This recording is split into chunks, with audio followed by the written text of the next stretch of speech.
नदी में मछली पकड़ा था। ये कहानी है 8 साल मासूम अरुण विश्वकर्मा का। अरुण विश्वकर्मा रोज की तरह अपने घर से बाहर घूमने के लिए जाता है और अचानक वो मछली पकड़ने मचकू नदी पर चला जाता है। जैसे ही मचकू नदी पौड़ी पर स्थित है और पौड़ी मचकू नदी में जैसे ही वो मछली पकड़ने के लिए उतरता है, अपने कपड़े को नदी के किनारे उतार कर वे नदी पर प्रवेश करते हैं और मछली पकड़ते हैं। मछली पकड़ने के दौरान अचानक अरुण विश्वकर्मा की नदी पर डूबने से मौत हो जाती है।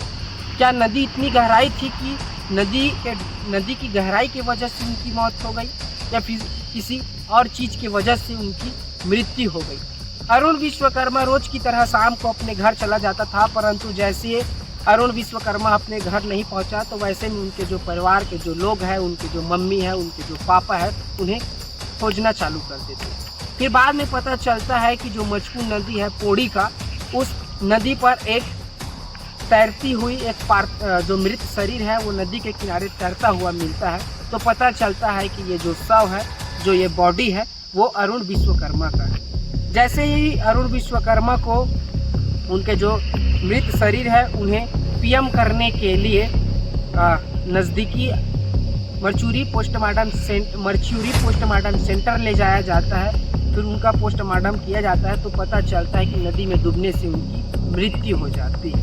लेकिन फिर भी अभी कबीरधाम पुलिस, पौड़ी चौकी पुलिस इनकी कार्रवाई पर जुटी हुई है, जांच पड़ताल कर रही है आखिर नदी में किस तरीके से जो अरुण विश्वकर्मा है कैसे डूबा और कैसे उनकी मृत्यु हो गई। उनके जो घर वाले हैं उनका रो रो कर बुरा हाल है। उनके घर में मातम का पसरा छाया हुआ है और साथ ही साथ आसपास के इलाके में सनसनी की खेत। मैं हर उस बच्चे के माता पिता से यह अनुरोध करता हूं कि अपने बच्चों का ध्यान रखें।